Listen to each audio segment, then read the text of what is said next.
Hello, my name is Jay, and I'm about to read a short story that I've written. Maybe get some feedback from some people. Yeah, so I'm ready. This is my house, too, by the way. I've got a boomerang that a guy gave me from Australia, a basket full of grass, a shoe full of flowers, and a cat full of fleas. His name is Lizard, and he's cool. Right, dude? Alright, so I'm about to read the story to you. I got this published in the Parnassus, which is just a small literary magazine at my college that I dropped out of a few times. It's called To Claim a World. Upon landing, the strange and new world seemed tranquil and uninhabited. Pock-marked craters littered the surface of the crimson and ghostly realm.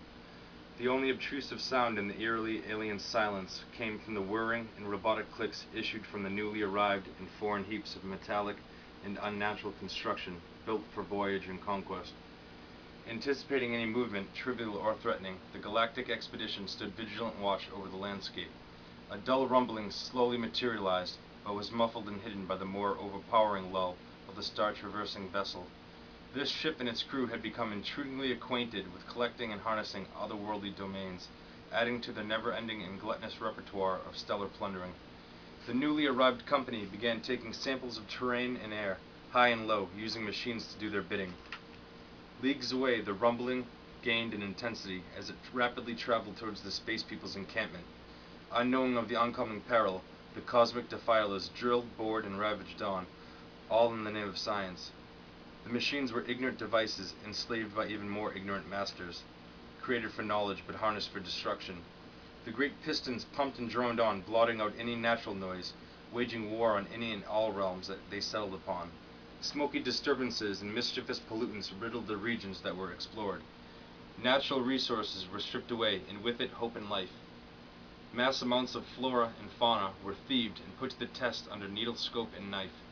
Those that were lucky enough to escape the clutches of collection were doomed to a tainted and sickly world. Knowledge attained of each new specimen seemed to be measured by the extinction of its species. Temperatures either plummeted or raised, and air thinned or thickened. The skeletal frames of great and strange ocean-dwelling beasts stood dismally among their former seabeds, now harboring small creatures among the sanctuary of bones. Oftentimes, climates altered dramatically or unnaturally halted. No matter the disastrous outcome, these unwelcome cosmic guests heralded pestilence and change. Death followed these spacemen wherever they went, all the while pushing buttons, winding gears, and pulling levers from within and atop their chaotic chariots. Miles away, an even greater craft scoured the surface. Like some kind of great spider, its pseudo-organic legs carried it to the epicenter of the human landing. Creatures aboard this alien yet indigenous insect-like ship became curious and eager over these new and foreign invaders. With inherent powers, the beings focused their will outwards, encompassing the humans to glean any insight. They discovered, then, that these bipedal, furry-headed, and soft-skinned animals controlled bronze, brass, and iron beasts of burden. They had brains far smaller than their own, and a kind of lust that could never be fully sated. They were inferior in all ways that could be measured. The greater ones were avid to learn more about them, and so continued their march to gather more data. Suddenly, the humans looked up, wide-eyed, through their glass windows, sighting an extraordinary beast racing towards them. The large-brained beings willed their mobile beast to open its maw. Like a colossal shovel, the cavernous mouth scooped up the metallic, earth-made vessels, and they tumbled down a tube into compartments. They would later be observed and dissected like lesser things, inferiors on a wider scale. So that's the end of that one, and maybe I can read some more. My friend thought it was a good idea to read some stuff to YouTube. We've never done this before, and I guess stories that are tragic are called tragedies. I don't know if ironic stories are called ironies, but there it is.